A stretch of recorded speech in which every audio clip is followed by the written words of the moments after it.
Welcome back dito sa aking maliit na kitchen. At ngayong araw na ito ay magluluto po tayo ng isda. Nalalagyan natin ng talbos ng kamote. Ito ang ating talbos ng kamote, oh. Ayan, ang ating talbos ng kamote. Itatanim ko to kasi tinuruan ako ng ating mga palangga dyan paano itanim to. So, i-discuss natin yan mamaya. Shout out sa aking mga palangga dyan na nagturo sa akin paano daw itanim ang talbos ng kamote. Of course, ang ating tanglad. My favorite. Tapos maraming okra. Maraming okra mga palangga. Okra selfie. Tapos, tomato. Wala akong siling mahaba eh. At, of course, ang ating sibuyas na buo.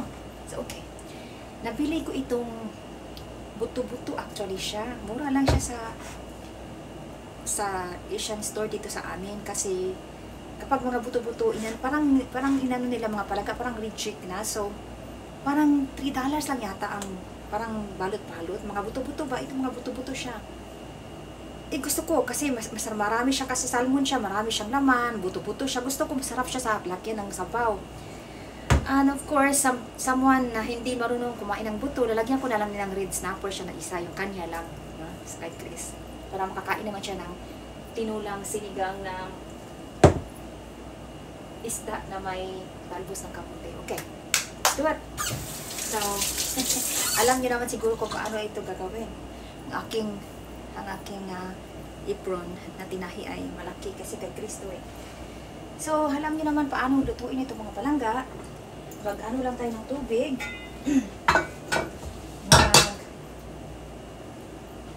Mag-init ang tubig.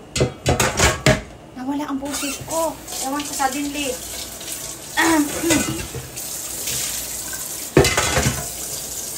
Gumising ako bigla. Wala ng boses ko kasi parang mayroon yata akong sore throat na hindi ko maintindihan kung sore throat. Wala naman, hindi naman masakit pero may kunting phlegm.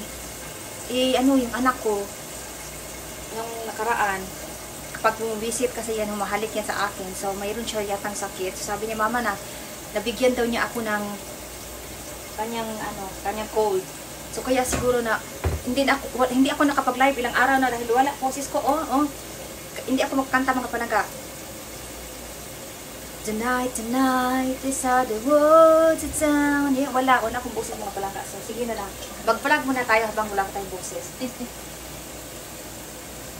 Ito din tinatanong, mayroon, paano din ito tanim? Di ba may seed yata, di ba? Seed yata ang ano nito eh. Gusto ko na mag-gardening mga palangga kahit mag-practice muna ako dito sa loob lang ba?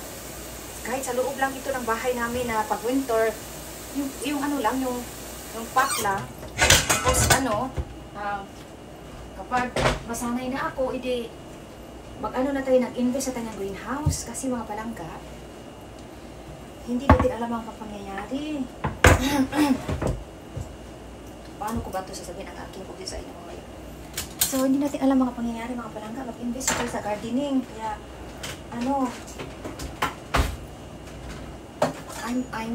I'm trying my best na matuto ako na ano yung natin na aking napurol na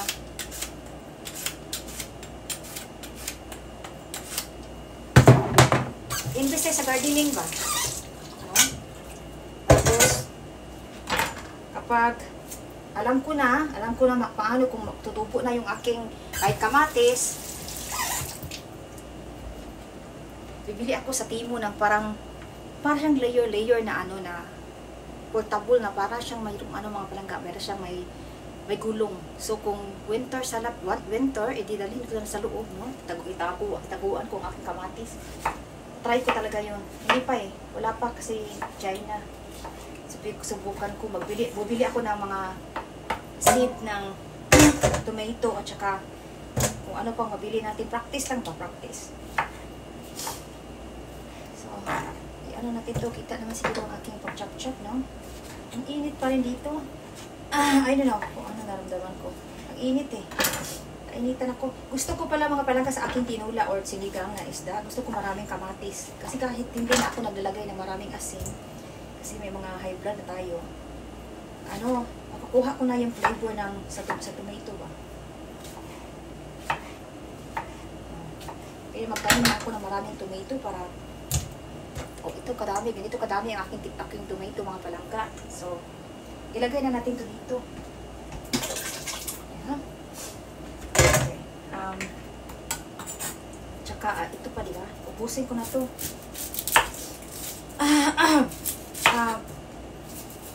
Gusto ko pala salamatan lahat ng mga nagdasal kay Jimmy. Ano pa rin si Jimmy?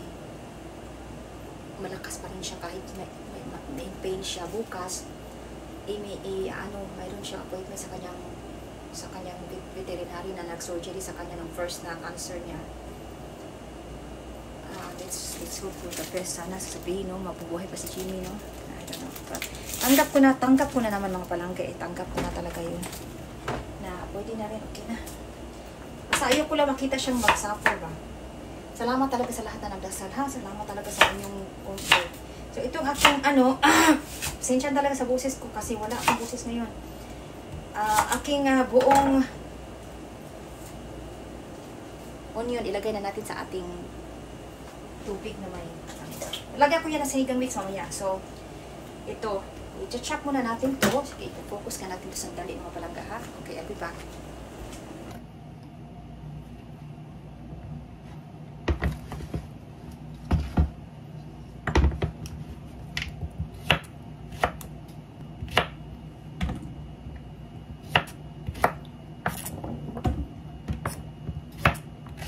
Napakaraming okra mga palangga ilalagay ko kasi gusto ko maraming okra. Season ang okra dito. Minsan walang okra sa Asian store. Minsan wala. So habang meron, idadabihan ko na ng kaya sana nga makapagtanim din ako ng okra. Any thoughts kung paano kayo magtanim ng okra mga palangga? So, sa mga marunong magtanim ng okra, please, tulungan nyo naman ako mga palangga kasi gusto ko talaga, pangarap ko talaga yung mag-gardening ako sa buhay ko. Talaga yung marami talagang garden pa, yung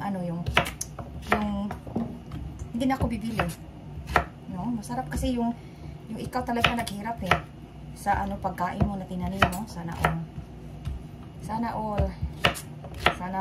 all i-bless, magka-gardening tayo, sana mabuhay ang ating mga tanim. Gusto ko talaga yun.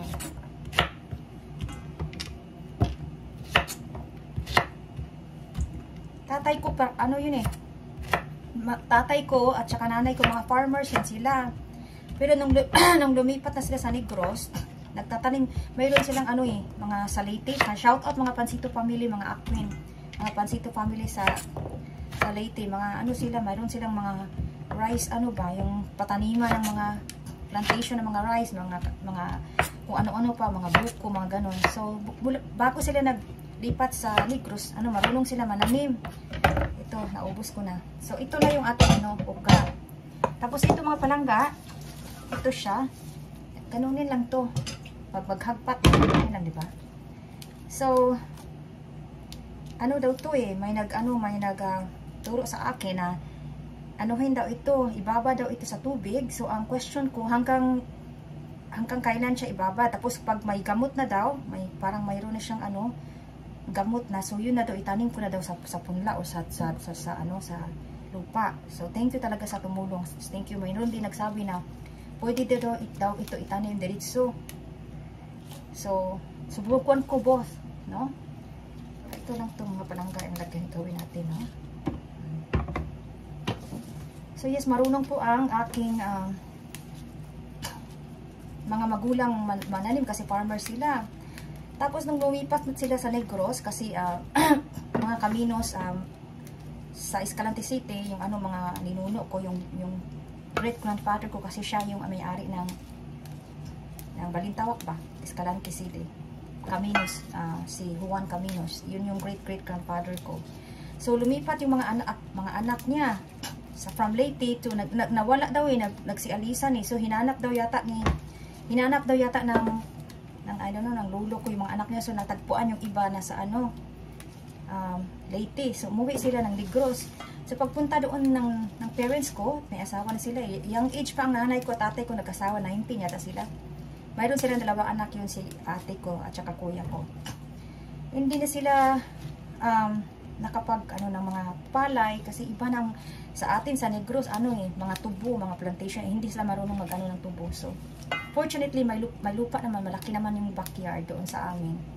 Tapos nakapag talaga sila tanim ng iba, mga ganito, mga saging, mga papaya, mga prutas, kung ano-ano mga palangka, mga gabi, mga kangkong. So alam ko, lumaki ako, marami kaming mga ganon-ganon, pero hindi sila, ang tatay ko lang. Namatay tatay ko, 7 years old ako, at naalala ko pa. Ito hindi siya pwede itanim, di ba? Kasi siya, okay, hindi siya steam. So, mayroon kami mga kamuti noon.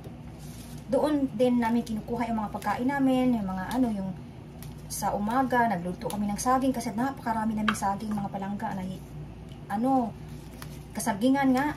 Minsan, na lang, makakalimutan ng noon, ngayon hindi na iniba na ngayon marami na kasi mga bahay-bahay na doon. Bininta na din, yung ganun-ganun. So, hindi, noon yung bata pa ako. Tapos, meron kami mga papaya, mga palangga, ang dami naman papaya. Meron kami mga iba't ibang klaseng guava. Tapos, yung mga guava na mayroong malaki, mayroong maliit, mayroong inaakyat ko ngayon Kaya magaling po ako mag-akyat ng guava, mga palangga. Kasi yun yung snacks ko after school before. Mayroon din kaming tar-apple, mayroon kaming mga buko. Iba-iba klase, may buko na maliliit na pandak, may buko na yung natural na buko na inaakyat. Tapos mayroon ding yung nami-miss ko talaga, ang aking paboritong doon yun sa bahay namin yun sa bintana namin yung prutas, mangga na iba siya klaseng mangga, mga palangga, hindi yung mangga na para siyang may kulay na mangga. Tapos meron siyang mayroon din kaming sa bintana namin na maliit palapit yung guyabano, yung talaga na miss ko, paborito ko yung guyabano. So yun talagang buhay na gusto ko, yung kinalakihan ko, yung puro lahat kinukuha ang pagkain sa likod ng bahay, mga ganun, parang nami-miss ko yun. Nami-miss ko talaga yun, yung hindi ka nabibili, tapos doon ka na lang kukuha doon, tapos yung mga kaklase kami yung kaklase na ate ko, doon sila nagpupunta, marami kasi mga putas-putas, at saka it was fun. Hindi, ewan ko ba bakit binibinta ng nanay ko. Binibigay niya. Hindi siya nagbibinta ng mga ganun-ganun, mga palangga. Binibigay na lang niya sa mga tao. Tapos yung namatay na tatay ko, na pa namin mga palangga. Hanggang sa ngayon yata, meron pa siyang mga tanim-tanim, mga buko. I don't know kung ilan na sus. My goodness, it's been 40 years na mula nang namatay siguro siya. Wala na siguro doon. Wala na siguro kami, kasi bago ako umalis, that was 10 years ago, nang nagbakasyon doon, meron pang mga buko mayroon pang mga natira na mga mangga, mga ganun, mga antique na mga tree na namumunga ng meron pa, pero I don't know ngayon, siguro matanda na, namatay na siguro yung mangga namin doon, at saka yung wala na yun. But yeah, dekada after pa namatay yung tatay ko, na pa na mga anak niya, yung mga tinanim niya na namana pa ba, na nagamit pa namin, how you say that, na my goodness, Tagalog ko ay ewan ko, pasensya na talaga mga palangga. Alam mo ba mga palangga, pag may thyroid issue ka, parang brain fog ka, hindi ka makapag-isip ng diretso. Isulat ko na lang mas ko, kaya pasensya na talaga, para akong gurugi, at saka masama pakiramdam ko ngayon. Mayroon akong, hindi ko maintindihan, hindi naman sore throat, nawala ng boses ko COVID yata to, pero may flame siya, wala naman ubo. Paos nga lang.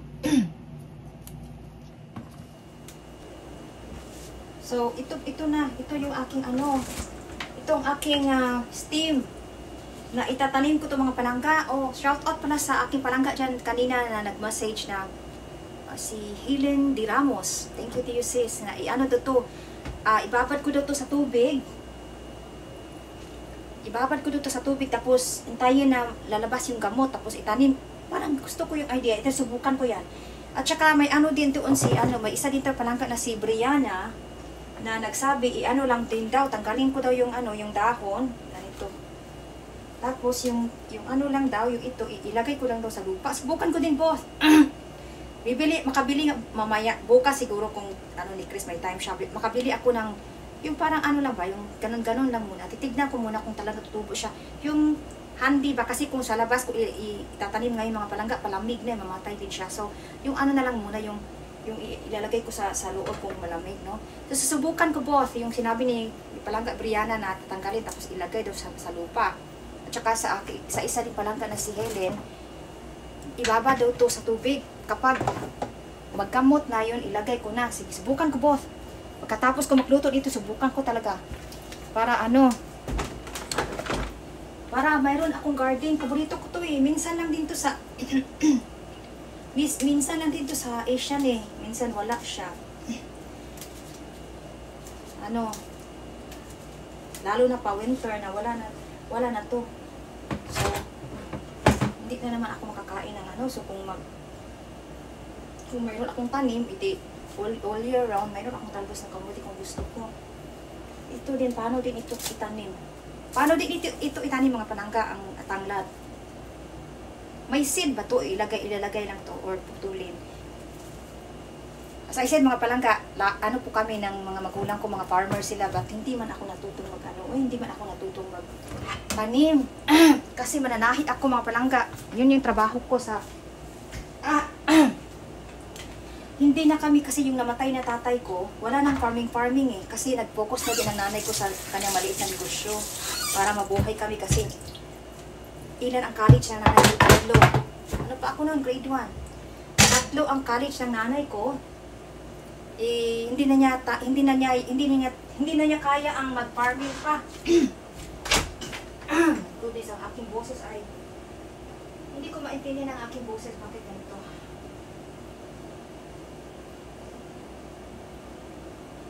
Inapo na yata ni Chris. So,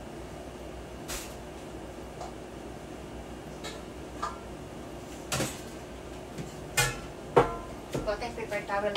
Magastos tayo sa paper towel. Anyway, hindi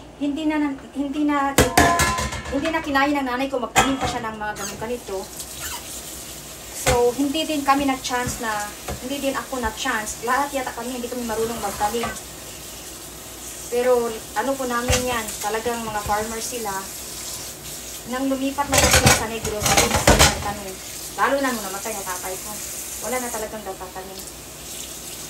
So,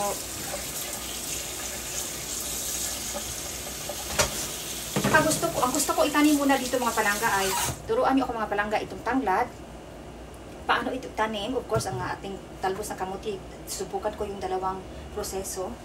At ang tanglad at saka okra. Kahit yun lang yun, at kamatis. Kahit yun lang yun, mabubuhay na ako. Mabubuhay na ako dito sa Amerika. Kahit wala akong kasi gusto ko muna mga palangga na wag na muna ako lang. Grabe ang karne ko mga palangga. Ang karne ko dito mga palangga, siguro dapat ang advice sa magkarne ka once a week lang. Yung ginagawa namin noon, maliit pa ako, karne namin Sunday na talaga karne namin, wala nang iba pa. Dito parang every other day. Parang ang gulay na baliktad, parang ang gulay isang linggo na lang. So, walang available na gulay eh. Hindi ko naman gusto mga gulay nila dito. Tapos nagkakasakit pa ako sa broccoli, di ba? Mayroon akong thyroid. Kapag kumakain ako ng broccoli, mga palangga, nagkakasakit ako kasi mayroon akong thyroid issue. Cruciferous vegetables, bawal sa may mga thyroid issue. Yun. At dahil din siguro hindi ako sanay sa mga gulay-gulay nila, or natailingan lang din. So, kainin ko na lang yung kinalakihan kong gulay, mga ganito na hindi ako makakasakit, na masaya pa ako, no? Anyway, iano ko ng mga palangga. Sige, pakita ko na dito yung aking tubig, okay? Sandali. So, iyan yung ating, kaya natin ng heat. Pakuluin lang natin yan. Tapos, lagyan natin ng sinigang mix. Alam nyo naman yung mga... mas sandali mga palangga. Lalagay ko pala ang tanglad. Lagay ko muna ang tanglad. Ang ating tanglad. Ang tanglad. Gusto ko itong tanglad. Nagmana sa aking anak na lalaki at mahilig din siya sa tanglad. Lagyan ko. Iubos ko na. Iubos ko na. Hindi. Magtira akong isa para sa aking tinulang manok next day. Gusto ko marunong si Arby magluto. Marunong magluto yung batang yan. Yung kanyang girlfriend, Ukrainian. Mabait mga palangga. Pero si Arby nagluluto. Nagluluto daw yung yung girlfriend niya. Sabi ni Arby, Mama, you know, ano daw doon ang kanya daw girlfriend, ang mga luto daw, hindi daw sila gumagamit ng spices. Nagtaka daw siya. Kaya daw siya na lang daw nagluluto lahat. wala daw silang mga ganun kagaya sa ating mga palangga. Parang iba yung nila kasi hindi naman tumutubo doon yan lang mga garlic, diba? Mga ganun, mga onion lang daw yata. I don't know. So ito, lagay ko na dito. At dahil meron akong sa aking gagawa ako mga palangga ng lemonade. Palitan muna natin ng ating chopping board kasi hugasan ko yung mamaya. Ito ako lemonade. Maganda sa dito ang lemonade. Patay ice.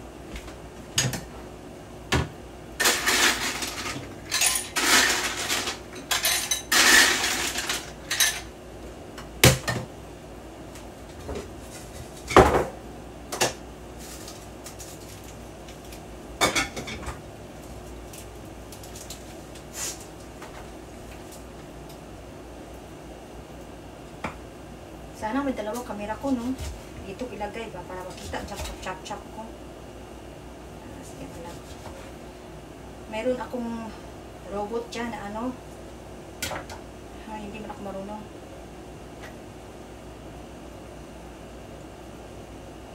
Hindi ako marunong mga palangga na mga kamera ng mga high-tech. Cellphone lang itong ginagamit ko.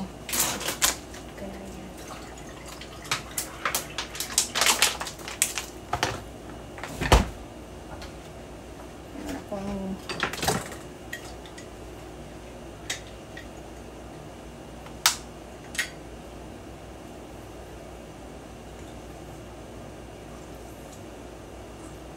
This is cool. Mas-squeeze mo talaga lahat ng lemon.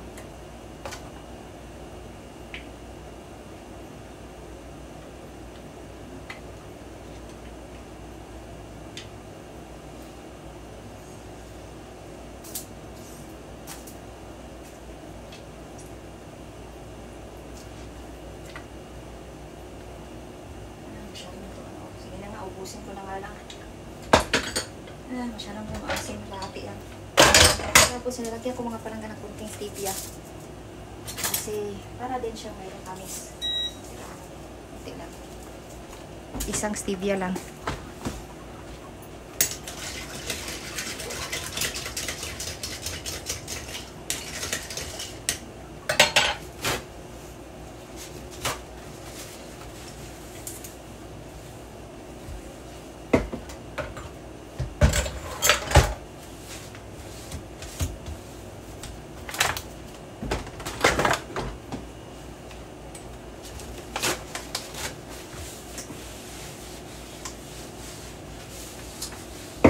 Okay.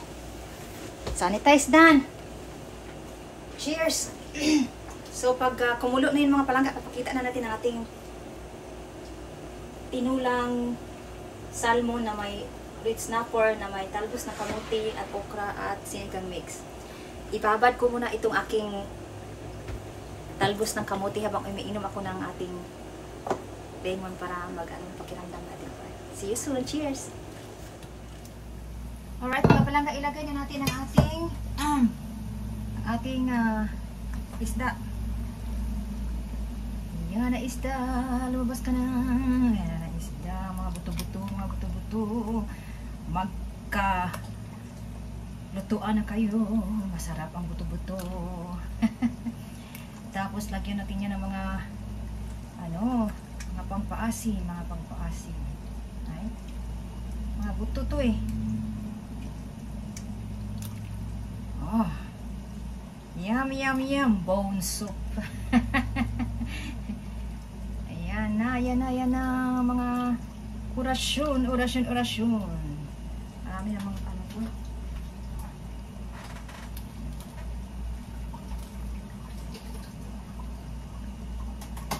po. Ito pa, may buto pa.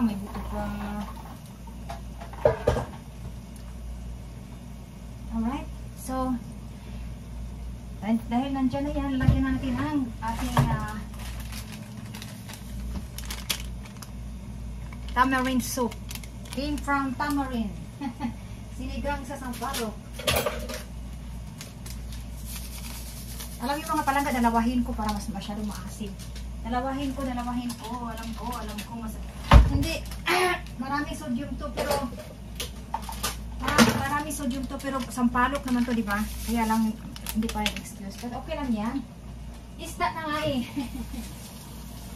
Okay lang yan. Ang sinigang sa sampalok. Masarap talaga kung kung talagang yung fresh talaga na tamarin, no? So, ito na siya. Tayin na natin yan, maglambot. Tapos lagyan natin ang ating mga... So next, ito, okra. Next. Alright, see you soon.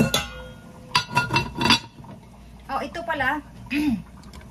Here, I'm cooking, I'm reheating Arby's favorite, the pork menudo. Dinagmay ba? Dinagmay. This is pork menudo. It's everybody's favorite. It looks like curry, but it's not curry. It's just yung mga hindi nakakaalam kasi mga hindi na Pilipino ba. So, hindi yan curry. Pork yan, dinagmay sa Bisaya. Paborito ng mga Pilipino. Okay. Alright, mga palangga, dahil naalala ko ano lang pala to, malambot na salmon, madali lang. Ilagay ko na ang okra, mga palangga, okay? Kasi ayoko naman sobra-sobra ng puro na nga buto. So, ang okra para paglambot niya, ilagay natin ang ating talbos, no? Ilagay ko na lang yan. Wala pang minuto after nang nilagay ko ang salmon, nilagay ko na lang ang okra kasi malambot naman salmon eh. Alright. Lagyan na natin ang ating talbos.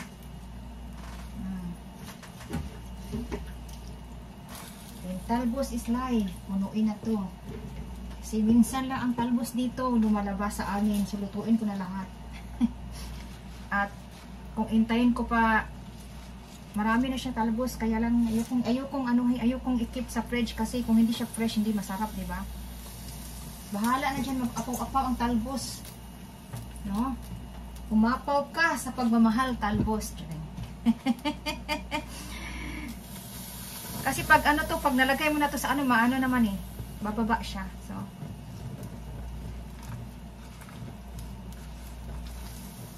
ayan.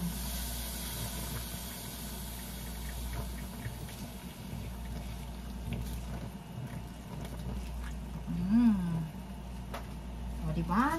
Sinabi ko na nga magkasya eh. Sus, kasya na lahat yan. Kainin kita lahat. Kainin ko ang lahat ng talbos. Don't worry about it. Sino mahilig sa talbos? Comment below. Ayan na. Tapos tikman na natin yan kung kung tama na ba ang lagyan na ng asin kung kinakailangan, no?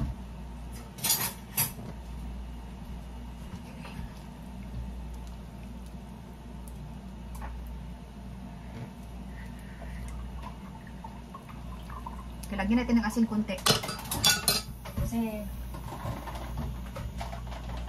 hindi mo masyadong maasim. Hindi siya masyadong maasim. Mga palangga, kulang yata ako sa asim sa sampalok. Kulang sa asim sa sampalok. Lagyan pa natin ng isa pa. Kulang sa asim sa sampalok. O, iba to, tamarind soup, iba. So, lagyan ko lang ibang klase ng tamarind soup kasi hindi ko maasim. Gusto ko maasim ang aking tinula. ha. Sige lang, sige lang.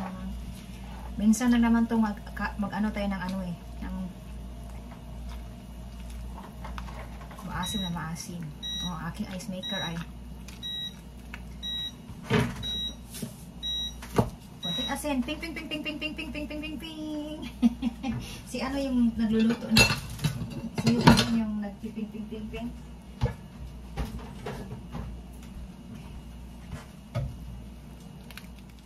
Alright, sige, tikman na natin ang ating tinulang isda na red snapper at salmon. Ito na, oh, oh. Sarap ng salmon, oh. Salmon is life. Subukan muna natin, no?